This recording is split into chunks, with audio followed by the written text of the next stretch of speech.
तो hello everyone, कैसे हैं सभी। आई होप आप सभी स्वस्थ होंगे, मस्त होंगे, जबरदस्त होंगे और बेहतरीन तरीके से अपनी त्रैमासिक एग्जाम की तैयारी में जुटे होंगे। मैं नीरज पटेल स्वागत करता हूं आपका कर्तव्य इंस्टीट्यूट के इस ऑनलाइन प्लेटफॉर्म पर। बताएंगे एक बारी आप सभी साथी कैसे हैं, कैसी चल रही है आपकी तैयारी, और फिर हम शुरू करते हैं अपनी इस आज की कक्षा को। आज की क्लास में हम लोग जो करने वाले हैं वो होने वाला है विज्ञान का सेकंड चैप्टर ऑब्जेक्टिव। इसमें केवल और केवल ऑब्जेक्टिव प्रश्न करवाए जाएंगे, महत्वपूर्ण प्रश्न एमसीक्यूज करवाए जाएंगे। सेकंड चैप्टर से आप लोग जानते हैं भाई, सेकंड चैप्टर से टोटल आपका 15 नंबर का पूछा जाना है। 15 नंबर में से आपका 4 और 3 7 नंबर के ऑब्जेक्ट है। ऑब्जेक्ट की बात करी जाए तो टोटल 7 नंबर के ऑब्जेक्ट होंगे। 7 नंबर में से आपके 4 नंबर होंगे एमसीक्यू के बहुविकल्पीय और 3 नंबर होंगे आपके फिल इन द ब्लैंक्स के।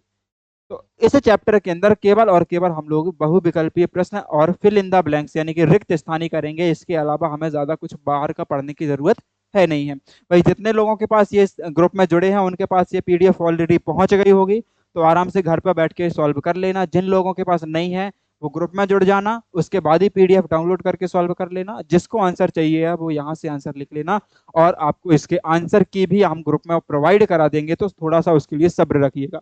आ जाइए भाई, शुरू करते हैं हम अपनी आज की क्लास को।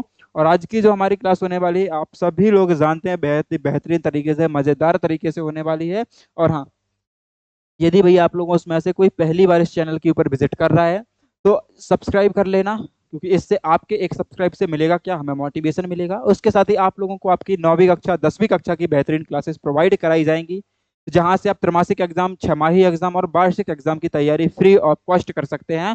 बिल्कुल नॉमिनल प्राइस तो मैं आपसे नहीं बोलूंगा, फ्री ही ऑफ कर सकते हैं, आपको कोई भी पैसे देने की जरूरत है नहीं है। वो बात अलग है। यदि आपको कोई नोट्स वगैरह चाहिए हो तो उसके लिए आप ग्रुप डिस्क्रिप्शन में आपको मोबाइल नंबर भी मिल जाएगा, ग्रुप भी में लिंक मिल जाएगी, सब कुछ मिल जाएगा, वहां पर आप कांटेक्ट कर लीजिएगा। हम देखते हैं आज की क्लास में अपना क्वेश्चन नंबर फर्स्ट। शुद्ध पदार्थ वह होता है जो, हमें बताना है प्योर पदार्थ के बारे में, प्योर सब्सटेंस या प्योर मैटर के बारे में क्या होते हैं हमारे शुद्ध पदार्थ। जल्दी से बताएंगे इसका आंसर। तो आप कहेंगे भैया शुद्ध पदार्थ वो होते हैं केवल एक प्रकार के कणों से मिलकर बने हो, दो या अधिक प्रकार के कणों से मिलकर बना हो, गैसों का मिश्रण या किसी भी प्रकार का पदार्थ होता है वो शुद्ध नहीं। तो भाई ये शुद्ध होता है, जो मैटर होता है, प्योर मैटर होता है, वो केवल और केवल एक ही प्रकार के कणों से मिलकर बना होता है, जिसे हम लोग शुद्ध पदार्थ के नाम से जानते हैं। दूसरी चीज, दो या अधिक प्रकार के कणों से मिलकर बना होगा। भाई जो दो या दो से अधिक प्रकार के कणों से मिलकर बनता है उसको हम लोग मिक्सचर बोलते हैं, यानी कि मिश्रण। ये आता है आपका अशुद्ध पदार्थ के रूप में, इसको हम लोग अशुद्ध पदार्थ के रूप में बोलते हैं। गैसों का मिश्रण यहाँ पर कुछ ऐसा है नहीं है, किसी भी पदार्थ ऐसा कुछ है नहीं। सेकंड देखो, निम्नलिखित में से कौन शुद्ध पदार्थ है। चार आपके सामने पदार्थ दिए गए हैं, इनमें से बताना है आपको प्योर पदार्थ कौन सा है, प्योर सब्सटेंस कौन सा है। सबसे पहला दूध। क्या दूध हमारा शुद्ध पदार्थ है? क्या दूध हमारा शुद्ध पदार्थ है? क्या दूध हमारा प्योर होता है? जल, क्या पानी हमारा शुद्ध पदार्थ है? नमक का घोल क्या शुद्ध पदार्थ है? और वायु क्या शुद्ध पदार्थ है? भाई शुद्ध पदार्थ के अंदर आपके पास दो चीजें आती हैं। अगर हम लोग वर्गीकरण की बात करते हैं, अगर हम लोग पदार्थ का वर्गीकरण देखें तो अब जानते हैं पदार्थ का वर्गीकरण हमने दो प्रकार से किया था। एक किया था हमने शुद्ध पदार्थ के रूप में, शुद्ध पदार्थ, और दूसरा हमने किया था अशुद्ध पदार्थ। जो शुद्ध पदार्थ होता है, शुद्ध पदार्थ प्योर मेटल जो होता है हमारा, वो होता है दो प्रकार का। एक को बोलते हैं हम लोग तत्व और दूसरे को हम लोग बोलते हैं यौगिक। और जो अशुद्ध पदार्थ होता है उसे हम लोग मिश्रण के नाम से जानते हैं, मिक्सचर के नाम से जानते हैं। और मिश्रण हमारा दो प्रकार से होता है, एक कहलाता है हमारा समांगी मिश्रण और दूसरा हमारा कहलाता है विषमांगी मिश्रण। क्लियर हो गया क्या? अब आपको बताना है कि यहाँ पे शुद्ध पदार्थ कौन सा है, प्योर मैटर या प्योर सब्सटेंस कौन सा है। क्या दूध हमारा शुद्ध पदार्थ होता है? आप कहोगे भैया क्या बात करते हो, आज तक तो हमने मम्मी के मुंह से यही सुना है कि भैया प्योर दूध है, शुद्ध दूध है, फिर भी शुद्ध क्या होता है? तो आंसर होगा दूध शुद्ध नहीं होता भाई। दूध एक आपका कोलाइडी विलयन होता है। क्या होता है? ये कि कोलाइडी विलयन होता है, ये हमारा शुद्ध पदार्थ नहीं होता है। क्लियर हो गया? नमक का घोल, आप कहेंगे भैया नमक का घोल क्या है, तो नमक का घोल आपका एक मिश्रण होता है, नमक का घोल आपका मिश्रण कहलाता है। वायु, वायु हमारी मिश्रण होती है। अब बचा क्या? बचा हमारे पास जल, यानी कि जल हमारा शुद्ध पदार्थ है। क्यों? क्योंकि इसका फॉर्मूला देखो H2O है, यानी कि हाइड्रोजन और ऑक्सीजन को एक निश्चित अनुपात में मिलाया है तब जाके ये यौगिक बना है। ये एक यौगिक है और यौगिक हमारा शुद्ध पदार्थ होता है। यौगिक क्या है? यौगिक सब जो कंपाउंड है वो हमारा एक शुद्ध पदार्थ यानी कि प्योर सब्सटेंस होता है। क्लियर? आ जाओ। वायु एक है, अभी बात कर चुके हैं। वायु क्या है? एक मिश्रण होता है। वायु एक मिश्रण होता है। भाई आंसर आप लोग टिक करते जाइएगा, आपसे जो भी बनता है वो आंसर आप लगाइएगा। कमेंट बॉक्स में आप कमेंट बॉक्स में कमेंट करिएगा कि भैया इसका आंसर ये होगा। और जितने भी आपके आंसर आते हैं, जितने टोटल क्वेश्चन हमारे पास लगभग 38 है, उसमें से हमारे 38 क्वेश्चन है, 38 में से जितना भी आपका स्कोर बनता है वो जरूर से जरूर कमेंट बॉक्स में आंसर बताएंगे। चलो आ जाओ, हम लोग चलते हैं अपने क्वेश्चन नंबर 4 के ऊपर। ये रहा हमारे सामने क्वेश्चन नंबर 4। कॉलाइड एक कॉलाइड का एक उदाहरण है, हमें बताना है कॉलाइड का एक उदाहरण कौन सा है। जिसने इसका वन शॉट ले लिया है वो अच्छे से बता सकता है कॉलाइड क्या होगा। अच्छे से जानते हैं भाई ऐसे विलयन जिनमें छोटे छोटे कण होते हैं जो लाइट प्रकाश को क्या कर देते हैं, लाइट या प्रकाश को उसको फैला देते हैं, वो हमारे कॉलाइडी विलयन कहलाते हैं। और इनमें से कॉलाइडी विलयन कौन होगा? जल्दी से बताओ। क्या नमक होगा भाई? नमक, आप कहेंगे नमक यानी कि सोडियम, ये तो हमारा एक तत्व है। सोडियम क्या है? एक तत्व है। दूध, मिल्क, ये हमारा एक कॉलाइडी विलयन का प्रकार है। ये क्या है? कॉलाइडी विलयन का एक प्रकार होता है। तांबा आपका एक तत्व होता है, शुद्ध पदार्थ के रूप में जानते हैं। चीनी का घोल आपका एक मिश्रण होता है। आपसे पूछा क्या गया भाई? आपसे पूछा कॉलाइडी, तो क्या हो जाएगा? दूध आपका कॉलाइडी का बहुत अच्छा उदाहरण हो जाएगा। दूध के अलावा आपसे बात की जाए यहीं पर मक्खन की, क्या भाई? मक्खन, तो मक्खन भी आपका कॉलाइडी का ही एक प्रकार होता है। कॉलाइडी विलयन का एक उदाहरण होता है मक्खन, और दूसरा उदाहरण होता है बेहतरीन सा दूध। क्लियर हो गया भाई? आ जाओ क्वेश्चन नंबर 5 के ऊपर। ये रहा क्वेश्चन नंबर 5, जल्दी से करो आंसर क्या होगा। निम्न में से कौन सा एक तत्व है? आपको बताना है कि एलिमेंट कौन सा है, यहाँ पर तत्व कौन सा है। जल की यदि हम लोग बात करते हैं H2O पानी होता है। नमक आपका NaCl होता है। चीनी आपकी शक्कर कहलाती है भाई, अच्छे से जानते हैं शक्कर, अच्छे से जानते हैं। C12H, देखो चलो, शक्कर होते हैं। ऑक्सीजन हमारा O होता है। आपसे पूछा गया है यहाँ पर कि एलिमेंट कौन सा है, यहाँ पर एक तत्व कौन सा है, तो आप जानते हैं भैया ये हमारा एक तत्व हो जाएगा। शक्कर हमारी क्या है? शक्कर हमारा एक यौगिक है। यौगिक हमारा नमक भी हमारा एक यौगिक है। और चीनी भी हमारा एक क्या है? एक यौगिक का एग्जाम्पल हो जाएगा। ये तीनों हमारे कंपाउंड है। बाकी यहाँ पर जो है ऑक्सीजन क्या है? एक ऑक्सीजन एक तत्व का उदाहरण है, एक एलिमेंट्स का एग्जाम्पल हो जाएगा। आ जाओ हम चलते हैं क्वेश्चन नंबर 6 के ऊपर। ये रहा क्वेश्चन नंबर 6, 7 और 8। क्वेश्चन नंबर 6, 7, 8 जल्दी से इनका आंसर बताएंगे। निम्नलिखित में से कौन सा एक समांगी मिश्रण है? यहाँ पर कुछ मिश्रण के प्रकार दिए गए हैं, उस मिश्रण के प्रकार में कौन सा एक समांगी मिश्रण का उदाहरण है, ये आपको बताना है। पानी में नमक, हम जब पानी के अंदर नमक घोलते हैं, पानी के अंदर रेत घोलते हैं, पानी के अंदर दूध घोलते हैं, और तेल और पानी दोनों चीजें जब घोलते हैं, तो हमें बताना है भाई कौन सा एक समांगी मिश्रण का यहाँ पर एग्जाम्पल है। कौन सा एग्जाम्पल एक समांगी मिश्रण का होता है? तो आपका आंसर जाएगा भैया पानी में नमक जब घोलेंगे तो हमें केवल और केवल पानी के कण दिखाई देते हैं, नमक के कण उसमें नहीं दिखाई देती है। इस कारण से ये हमारा क्या हो जाएगा? समांगी मिश्रण का उदाहरण हो जाएगा।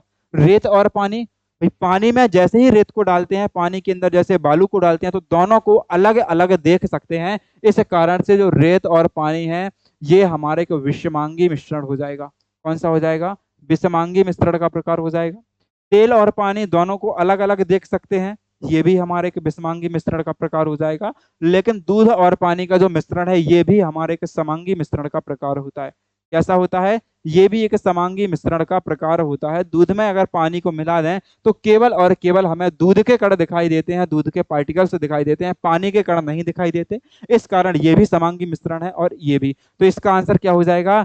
A and C. इसका आंसर क्या बनेगा? A and C is the right answer for question number 6। ये इसका बिल्कुल ही सही जवाब हो जाएगा। क्वेश्चन नंबर 7 देखो, तत्व और यौगिक में अंतर क्या होता है? तत्व और यौगिक, एलिमेंट और कंपाउंड में अंतर क्या है? जैसे मैं बात करूं आपसे हाइड्रोजन की और मैं बात करूं आपसे H2O जल की, इन दोनों में क्या अंतर है? एक यहाँ पर तत्व लिखा हुआ है, दूसरा यहाँ पर क्या है? दूसरा यहाँ पर यौगिक लिखा हुआ है। तो इसमें अंतर क्या होता है? तत्व केवल एक प्रकार के परमाणुओं से बना है, यौगिक दो या दो के अधिक परमाणुओं से बना है, ए और बी दोनों और कोई नहीं। भाई ये भी सही है, तत्व केवल एक प्रकार के कणों से मिलकर बनता है। जिसमें केवल एक प्रकार के कण होंगे वो तत्व कहलाएंगे। जिसमें दो या दो से ज्यादा कण के निश्चित अनुपात में मिले होंगे, दो यौगिक दो या अधिक तत्वों से बना होता है, वो क्या होता है, एक कंपाउंड कहलाता है। लेकिन तत्वों की अगर बात करें तो यहाँ पर निश्चित अनुपात में होता है। ऐसे में यौगिक के लिए हमें एक फिक्स रेशियो की बात चाहिए, निश्चित अनुपात की बात कही चाहिए। यौगिक दो या दो से अधिक तत्वों के निश्चित अनुपात से बना होता है, उसे हम लोग यौगिक नाम दे देते हैं। यौगिक दो या अधिक तत्वों से बना होता है, ये भी बात सही लिखी है, ए और बी। तो इसका जो सही आंसर हो जाएगा ए एंड बी बोथ, है ना, दोनों इसका जो है बिल्कुल ही राइट आंसर हो जाएगा, ऑप्शन नंबर सी। निम्न में से कौन सा विधि अशमांगी मिश्रण को अलग करने के लिए प्रयोग की जाती है? मतलब कि हमें वो विधि बतानी है जिससे हम विषमांगी मिश्रण को अलग अलग कर सकते हैं। जैसे पानी में हमने रेत घोल ली, भाई पानी में रेत घोल ली तो एक विषमांगी मिश्रण का प्रकार है। क्लियर है, पानी में रेत घोलेंगे तो एक विषमांगी मिश्रण बनेगा। तो इस मिश्रण को अलग करने के लिए या पानी और रेत को अलग अलग करने के लिए हमें किस विधि का या निम्न में से कौन सी विधि का उपयोग करना चाहिए, कौन सी उसको अलग करने की विधि होती है, वो आपसे पूछा गया है।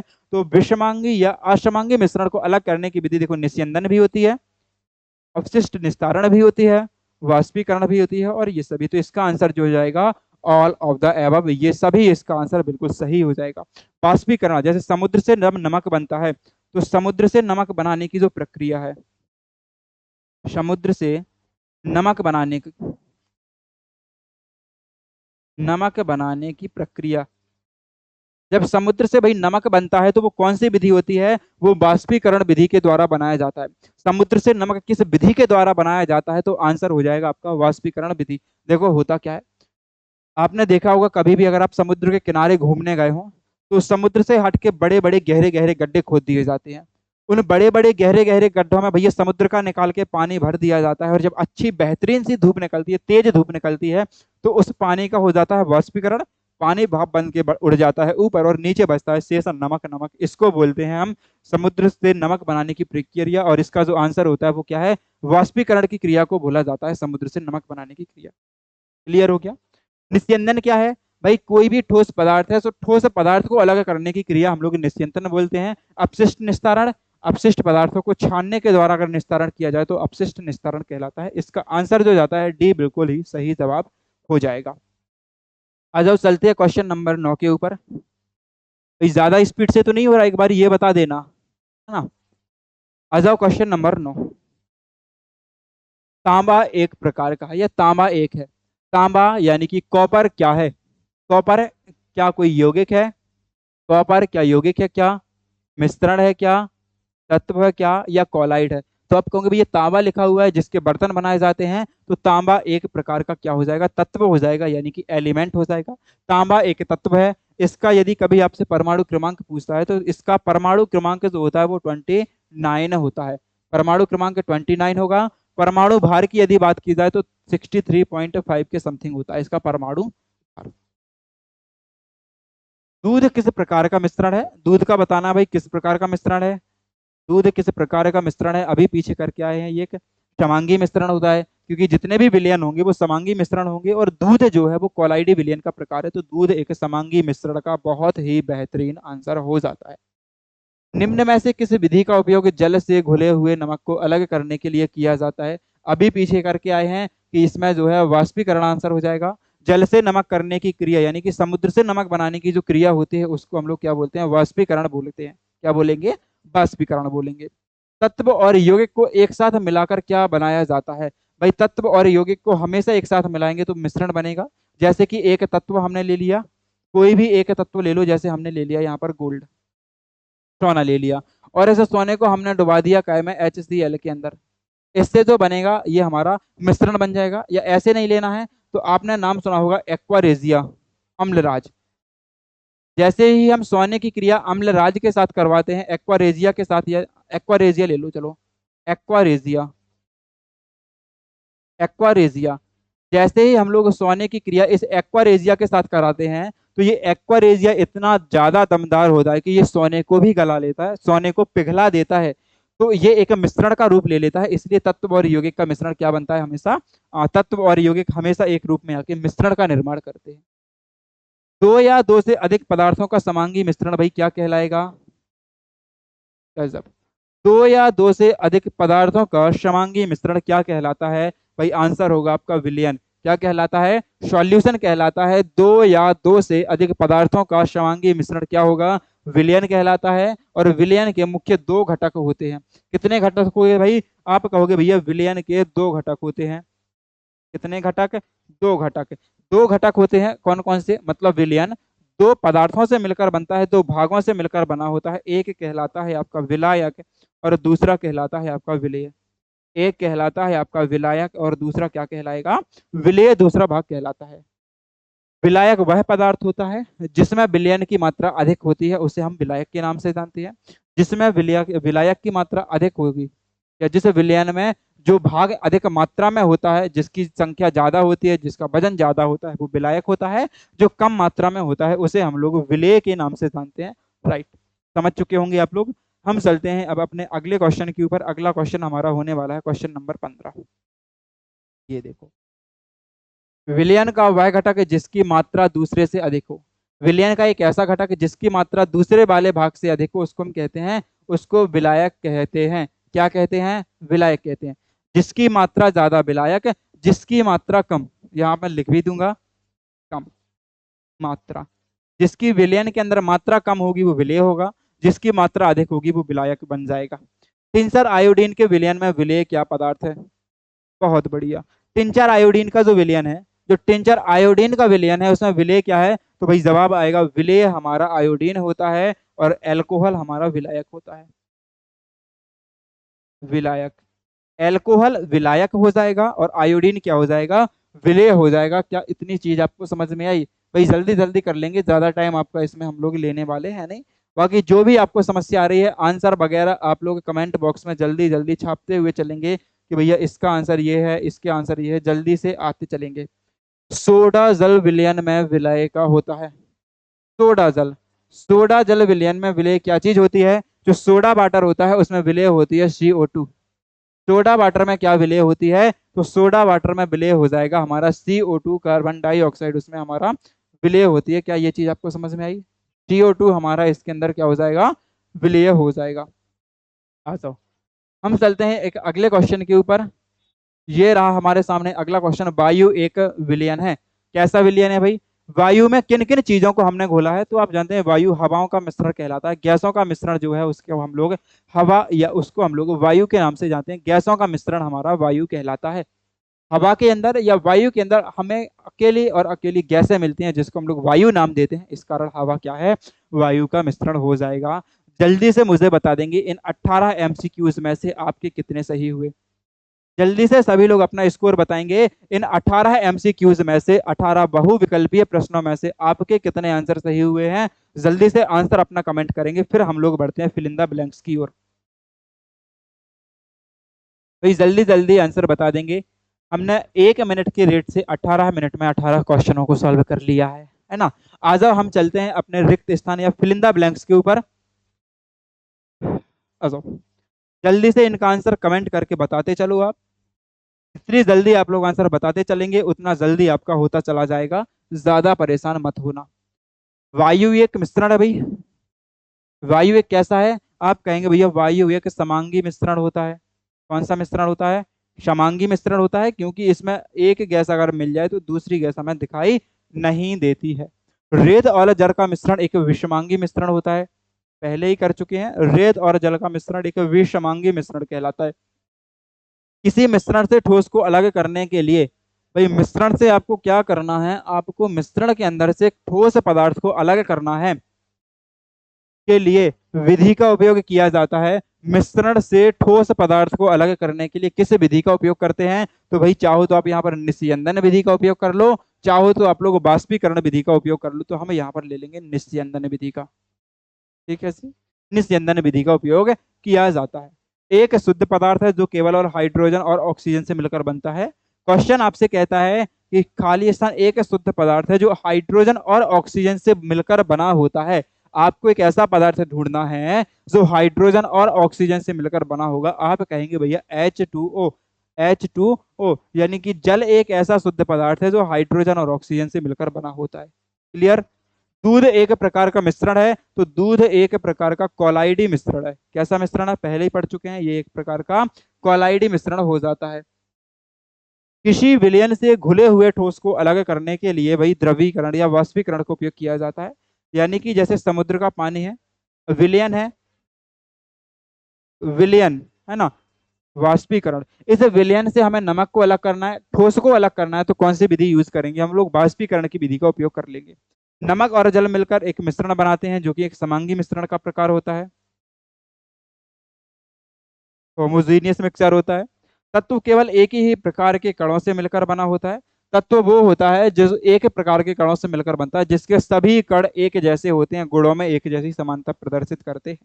लोहे के टुकड़े और गंधक को अलग करने के लिए किस विधि का उपयोग किया जाता है? ये क्वेश्चन आपके लिए है, आपका इसको आंसर देना है कमेंट बॉक्स में।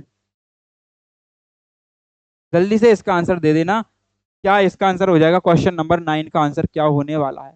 आ जाओ।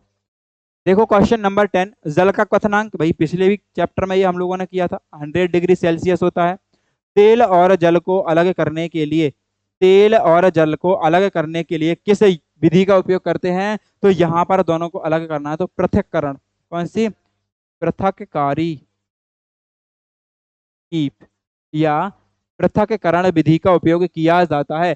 तेल और जल को अलग अलग करना है तो छान के तो हम कर नहीं सकते, इसे हमें पृथक्करण करना होगा कीप के द्वारा। एक नली में भरेंगे, नली से धीरे धीरे धीरे करके पानी पानी नीचे गिर जाएगा और जो तेल है वो ऊपर नली के अंदर बच जाएगा। दूध से क्रीम अलग करने की विधि, भाई दूध से आपको क्रीम को अलग करना है, फैट लगाना है, यानी कि अपकेंद्रीकरण होता है। क्या होता है? अपकेंद्रीकरण। भाई थोड़ा सा आपको बाहरी आवाज आ रही होगी तो उसको थोड़ा सा निगलेक्ट कर देना, क्योंकि स्टूडियो बिल्कुल रोड के ऊपर पहुंच चुका है, मकान रोड के जस्ट बगल से वाहन वगैरह निकलते रहते हैं, तो थोड़ी सी आवाज आएगी, उसको निगलेक्ट कर देना। कोशिश यही होगी कि आवाज बिल्कुल आपके लिए ना आए। आ जाओ। विलयन एक क्या है? तो भाई विलयन एक हमारा समांगी मिश्रण होता है, होमोजीनियस मिक्सर होता है, जिसमें दो या दो से अधिक पदार्थों का समांगी मिश्रण क्या होता है? विलयन कहलाता है। विलयन के दो घटक होते हैं, विलायक और विलेय। जिसकी मात्रा अधिक होगी विलायक और जिसकी मात्रा कम होगी वो विलेय कहलाता है। क्लियर? आ जाओ, हम चलते हैं क्वेश्चन नंबर 14 के ऊपर, क्वेश्चन नंबर 14 के ऊपर। ये रहा क्वेश्चन नंबर 14, ये रहा क्वेश्चन नंबर 14। जल वर्ब जल तथा जल वाष्प के कौन से गुण समान होते हैं? तो इनके भैया रासायनिक गुण समान होते हैं। कौन से गुण समान होंगे? रासायनिक गुण समान होंगे, क्योंकि जो भौतिक गुण है वो तीनों के अलग हो चुके हैं। रासायनिक गुण समान होंगे क्योंकि तीनों की तीनों चीजें आपकी H2O से मिलकर बनी है। हाइड्रोजन और ऑक्सीजन से तीनों चीजें बनी है। बर्फ भी आपसे उसी से बनती है, जल भी उसी से बनता है और जल वाष्प भी उसी से बनी होती है। क्वेश्चन नंबर 15 देखो। विलयन में इकाई आयतन में उपस्थित विलय की मात्रा विलयन की क्या कहलाती है? भाई विलयन की ये सांद्रता कहलाती है। क्या कहलाती है? सांद्रता कहलाती है। कहने का अर्थ है कि विलयन ले लिया, मान लो मैंने, हाँ, 10 ग्राम प्रति मोल, ऐसा नहीं, ऐसा, एक 10 मोल प्रति किलोग्राम, 10 मोल प्रति किलोग्राम। मतलब यह है कि 1 किलोग्राम के अंदर केवल और केवल 10 कण, इसको हम उसकी सांद्रता के नाम से जानते हैं, यानी कि विलयन कितना गाढ़ा होगा कि कितना पतला होगा। विलयन में जितनी विलेय पदार्थ की मात्रा ज्यादा होगी, अगर विलेय पदार्थ की मात्रा, सॉल्यूट की मात्रा अगर ज्यादा है तो विलायक आपका बनेगा गाढ़ा, यानी कि सांद्र विलयन बनेगा। अगर विलेय की मात्रा कम होगी तो विलेय आप जो विलयन है वो आपका पतला या तनु विलयन बन जाएगा। एक ही प्रकार के परमाणुओं से बने पदार्थ क्या कहलाते हैं? भाई एक ही प्रकार के परमाणुओं से जो बनेंगे वो हमारे तत्व कहलाते हैं। क्या कहलाते हैं? तत्व कहलाते हैं, एलिमेंट कहलाते हैं। फॉर्म, रबर एवं स्पंज में परिक्षेपण माध्यम क्या है? फॉर्म, फॉर्म, रबर एवं स्पंज में परिक्षेपण माध्यम क्या होता है? तो फॉर्म, रबर एवं स्पंज में परिक्षेपण माध्यम होता है भाई गैस। परिक्षेपण माध्यम गैस होता है और परिक्षिप्त माध्यम अल्कोहल होता है। लेकिन मिल्क ऑफ मैग्नीशिया में परिक्षेपण माध्यम की बात की जाए तो ये यहाँ पर पानी होता है, ये यहाँ पर वाटर होता है। टिंडल प्रभाव विलयन द्वारा प्रदर्शित होता है, तो जो टिंडल प्रभाव है भाई ये हमारा कॉलाइडी विलयन प्रदर्शित करता है। कौन से विलयन? कॉलाइडी विलयन इसे प्रदर्शित करते हैं। और ये रहा हमारा लास्ट क्वेश्चन।